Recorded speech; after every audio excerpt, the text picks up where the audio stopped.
I ruined my relationship because I couldn't handle her silence. During a month she warned me she'd be unavailable. And now she says I crossed a line by showing up at her door. My girlfriend lives in my apartment complex and I met her one day in September while I was out walking my dog. We ended up going on a date that same night and pretty much instantly hit it off and started hanging out with each other almost every day. We would spend whole days together on weekends and we did so many fun things together. I really enjoyed her company and started seriously falling for her. My girlfriend warned me in November that from mid-month to December 15th she would be unavailable. I thought that meant that I wouldn't be able to see her that often. I didn't know that it meant communication from her would become almost non-existent. She stopped texting me the usual "I miss you" or saying "good night handsome." It started going longer between texts. After a half week of this I talked with her and asked if she was okay, and if we were okay. She explained that we were okay but she was just incredibly busy and all she really has capacity for is work and sleep, and maybe stopping to eat. But she apologized for making me feel anxious and said she would try. Well, time went on and it got to be 2 weeks since we had spent any time together. I had gotten to see her a handful of times for maybe 5 minutes in passing. Then my texts and calls started going unanswered. She had told me the last time we were able to speak on the phone that if I ended up getting off early enough on the following Saturday that I could come over for a bit and we could hang out. I called her that night and it rang to voicemail. I walked my dog when I got home and when I walked by her apartment I saw that all of her lights were off. So when I got home I texted that it looked like she passed out and I hope she got some good sleep.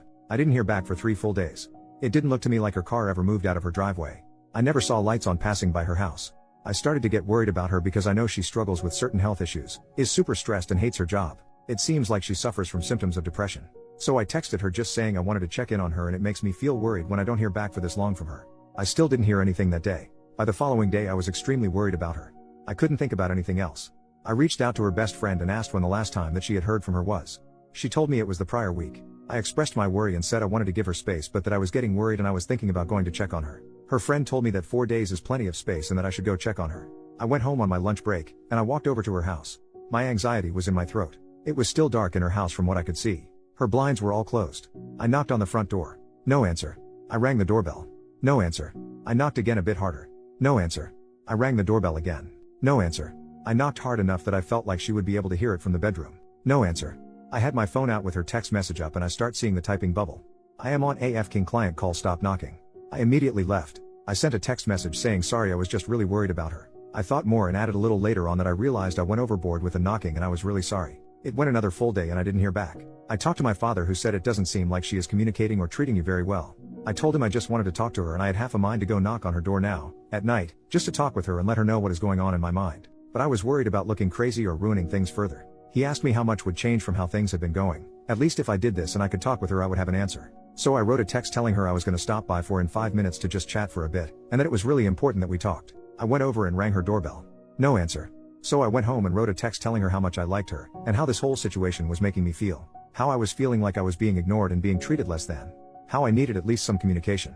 How a single text every once in a while would go such a long way. I told her this wasn't a "you need to call me tonight or it's over," but I said I needed to hear from her. I woke up the following morning to see she had sent me a long text around 4 a.m. telling me how busy she has been, which I knew. How she has barely had capacity to even get to her desk.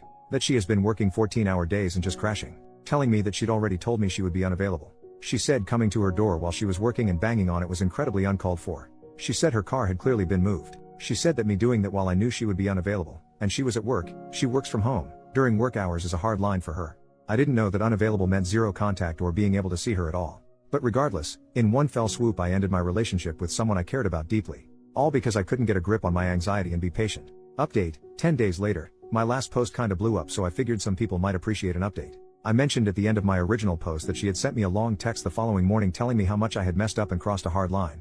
I did respond to that text with an apology, saying that I did let my anxiety control me, and that I wanted to work on things.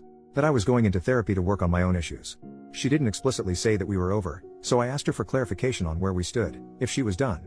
I said, outside of that, I would not contact her until I heard back from her. As of today it has been 12 days, she has not responded to me at all.